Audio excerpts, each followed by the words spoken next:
ഒരു നിരീക്ഷണം ഞാൻ നിങ്ങളെ അവതരിപ്പിച്ച് വായിച്ച് കേൾപ്പിക്കാം. തല ചുറ്റി പോകരുത്. ഇത് കേൾക്കുമ്പോൾ ശ്രദ്ധിച്ച് ജാഗ്രതയോടെ കേൾക്കണം. അബ്ദുൽ ലത്തീഫ് എഴുതുന്നത് ഇങ്ങനെയാണ്: രാജ്യതന്ത്രം.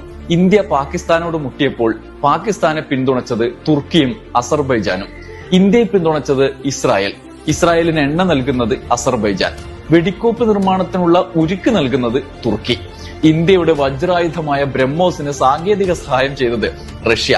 വ്യോമ പ്രതിരോധ സംവിധാനം തന്നതും റഷ്യ. റഷ്യക്കൊരു പ്രശ്നം വന്നപ്പോൾ സഹായിച്ചതോ ഇറാൻ. ഇറാന്റെ ശത്രു ആരാ? ഇസ്രായേൽ. റഷ്യക്കെതിരെ യുദ്ധം ചെയ്യുന്ന ഉക്രൈന് പാട്രിയറ്റ് മിസൈൽ കൊടുത്തത് ഇസ്രായേൽ. ഇസ്രായേലിനെതിരെ തൊടുക്കാൻ ഇറാന് ബ്രഹ്മോസിന്റെ വല്യേട്ടനായ സിർക്കോൺ മിസൈൽ കൊടുക്കുന്നത് റഷ്യ. ഇന്ത്യയുടെ ഫ്രണ്ട് അമേരിക്ക. അമേരിക്കയിലെ സൈനികാഭ്യാസ പരിപാടിയിലെ മുഖ്യ അതിഥിയോ പാക് സൈനിക മേധാവി. ഹമാസും ഇസ്രായേലും തമ്മിലുള്ള യുദ്ധത്തിന് മധ്യസ്ഥം നിൽക്കുന്നത് ഖത്തർ. ഖത്തറുമായി ആയുധ കരാർ ഉണ്ടാക്കുന്നത് ഇസ്രായേൽ. ഇസ്രായേലുമായി കരാറില്ല എന്ന് പറയുന്നതോ സൗദി. സൗദി ചെമ്പട്ട് വിരിച്ച് സ്വീകരിക്കുന്നതാരാ? അമേരിക്കയെ. ആവോളം ആയുധവും പണവും കൊടുത്ത് ഇസ്രായേലിനെ കാത്തുപോരുന്നതാരാ? അമേരിക്ക. അമേരിക്കയുടെ ശത്രുക്കൾ താലിബാൻ, ഐസിസ്, അൽ ഖ്വയ്ദ. ഇസ്രായേലിന്റെ ശത്രു സിറിയ. സിറിയയിലെ അസദിനെ തുരത്തുന്നതോ ഐസിസ്. ഐസിസിന് ആയുധം കൊടുക്കുന്നതാരാ? തുർക്കി. തുർക്കി ഇന്ത്യയുടെ ശത്രു. നമ്മളെ ചൊറിഞ്ഞ പാക്കികളെ സഹായിച്ചവർ തുർക്കി. റഷ്യയും ഉക്രൈനുമായുള്ള യുദ്ധത്തിൽ നമ്മൾ ഉക്രൈനൊപ്പം. ഉക്രൈന് ഡ്രോൺ കൊടുത്തത് തുർക്കി.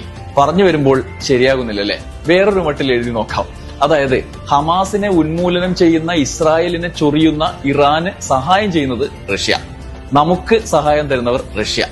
റഷ്യയുടെ ശത്രുവായ ഉക്രൈന് ആയുധം നൽകുന്നത് തുർക്കിയാണ്. ഇന്ത്യയുടെ ശത്രുവെങ്കിലും മിത്രമായ ഉക്രൈന് ആയുധം നൽകുന്ന ഇസ്രായേലിനെ അടിക്കാൻ ഇറാന് വടി കൊടുക്കുന്നത് റഷ്യ. ഇറാനാണ് നമുക്ക് എണ്ണയും വാതകവും തരുന്നതെങ്കിലും അവരെ തകർക്കാൻ നോക്കുന്ന ഇസ്രായേലാണ് നമ്മുടെ മിത്രം. ഇപ്പൊ വട്ടമൊത്തോ? ഇല്ല അല്ലെ? എന്നാൽ ഇതുകൂടി പിടിച്ചോ. ഇന്ത്യയെ വെട്ടാൻ പൈസ ഇല്ലാതെ വലഞ്ഞ പാക്കികൾക്ക് വായ്പ കൊടുത്തത് IMF. IMFന്റെ മൂത്താപ്പ അമേരിക്ക.